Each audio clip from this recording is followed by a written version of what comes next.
So I saw some news this week on the Flight Sim subreddit. CSS, or Commercial Simulation Systems, were due to release the 737 Classic series, an absolute favourite of mine. I miss the IXCG 737 like crazy, so this had me pretty excited. The public release was due to be on May 18th. But after releasing the sim for streamers to showcase, issues arose with the product and the release was delayed.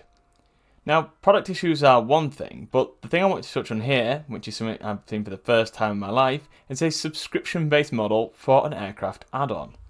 That's right, for $5 a month you can have the 737 Classic, which is initially just the Dash 500 model in Microsoft Flight Simulator. That or $50 a year or a one-time purchase of $120. Now, the Flight Sim community can be a little bit, uptight about products. Initially they'll say $120 is too much, but then they'll offer a subscription service and they'll be just as upset and say it's a money grab. But I do think what they're saying might be slightly justified here. This is an add-on for a game or simulator that a lot of people already pay monthly for, and it's been advertised at $5 a month or $50 for the year. On one side of the argument, $5 is nice to test the plane, and I suppose you could fly it whenever it suits for a small cost. But on the other hand, a subscription model for an add-on really isn't ideal, and $120 for an add-on is a little bit steep. You could argue that the 737 comes with the Dash 300 and the Dash 400, and they're in packs and freight conversions, but it's not really a better deal than the PMDG on the fact that the Dash 600 from PMDG is like $30 and the Dash 800 is something like $70. So you could get the 737 Next Gen for a similar price, which is of course an already established brand. The 737 Classic is advertising equipment modifications, authentic sounds, with flight dynamics tested by real pilots, a custom electronic flight bag with Navigraph integration and an advanced failure system. All sounds pretty good on the surface. Some users on Reddit are claiming the developers are based in Russia, leveraging a payment system in the UAE. That's not for me to comment on, and I haven't really been able to validate these claims, but it might be something to consider in the future. According to the website, the servers are located in Los Angeles and Amsterdam, and themselves are based in the UAE.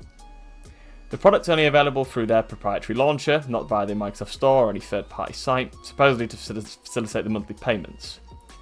Payments are only possible through this launcher as well, either via Stripe or, get this, cryptocurrency. I want to like this aircraft a lot. As I mentioned, I love the 737 Classic, and I'd love to fly this aircraft in the sim, but I think I'd like to hold out at least a month post-release. A user pointed out very correctly on Reddit that even if half the Flight Sim subreddit purchased the $5 free trial, the developer would net over $500,000, of which they could either continue development or just leave the scene entirely. I'd also be interested to validate where the software itself speaks to, as the website mentions an internet connection is required at the start of each flight, presumably to deter people cracking the product for the sake of $5. I know this has been a short video using some footage from the aircraft's trailer, but I felt like I wanted to get a message out to people to hold off purchasing this product on release day. I think we need to give the developer some time to show if they are committed to making this a genuinely good aircraft with a stream of updates, or if they're simply here just to release a half decent but not complete product for a big price. They've certainly done a right thing delaying the launch, but only time will tell if this will become a sensation or not. Let me know your thoughts in the comments below. By the way, if you want to see this aircraft in action, I'll link some streamers in the description below. Despite some of the reported shortcomings, it does look great fun to fly, and perhaps the developer can iron out some of the issues. I noticed in OwlFS's stream that Solitaire seems to be a component of the EFB, and advertisements seem to be embedded, which I thought was a bit quirky to say the least. If you do like this type of content, make sure to subscribe, and we shall see you in the next one.